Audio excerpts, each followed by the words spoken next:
Have you been listening to people say, that's just a myth? Did you go to a university that said, this came from Mithras, or this came from Greek mythology, or this came from this or that? Okay, is that what you believe?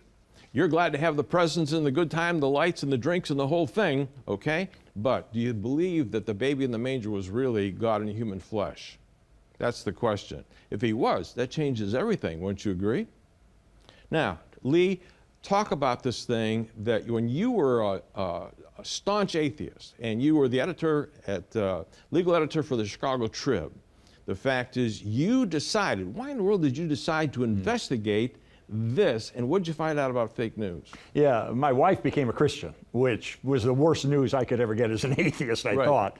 And yet the positive changes in her character and values encouraged me to investigate, using my legal background and journalism background, whether Christianity or any other world religion was true. And it took you 2 years to investigate it. It did. It took me 2 long years. And but I'm glad I spent the time. I'm glad, and I encourage anybody, spend the time, delve into it, do the investigation, because I have confidence they're going to come to the same conclusion that I did, that based on the good eyewitness-based evidence we have, historical evidence that Jesus is who he claimed to be. Even though, and I was just on the internet yesterday and saw someone saying, well, you know, Christmas is just mythology. And he said, don't you know that Mithras was a god, and that's where they got the idea of the virgin birth, and the story of Jesus is from this religion called Mithraism, based on the worship of Mithras.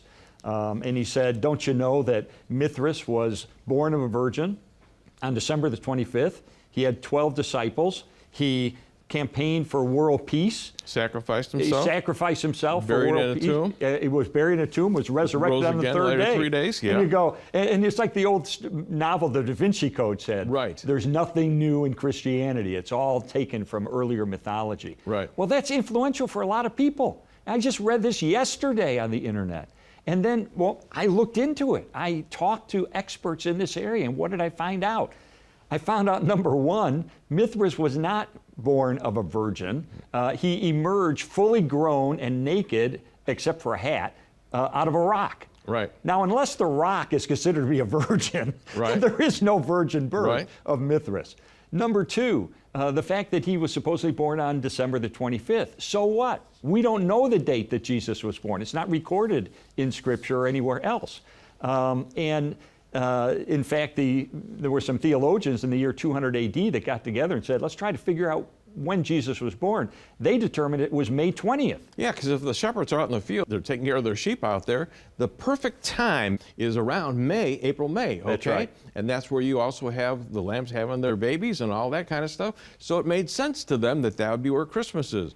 But the Roman emperor thought, I got a better idea. Yeah. You know, we got all these religions, let's put them right at the 25th and put them all together and have a big time. Yeah, the winter solstice. And there was a lot of debauchery that would go on with these pagan celebrations. And so the Christians said, yeah, maybe we could influence that in a positive way if we observe Jesus' birthday on the 25th of December. And then the idea that Mithras had 12 disciples, that's not true. The Iranian version, he had 1 disciple. In the Roman version, he had 2 disciples. And he didn't sacrifice himself for world peace. He's known for killing a bull. Yeah. That's what he's known for. So, John, what happens is these people who want to make it look as if Christianity is a plagiarist religion, it comes from copycat religion, what they do is they take a lot of Christian terms and try to claim that they came from these ancient mythologies. I'll give you an example. In Mithraism, there was a procedure where a new convert to Mithraism was put in a little pit, and there was a bull that was slain above them, and they slit open the bull, and this person was drenched in blood.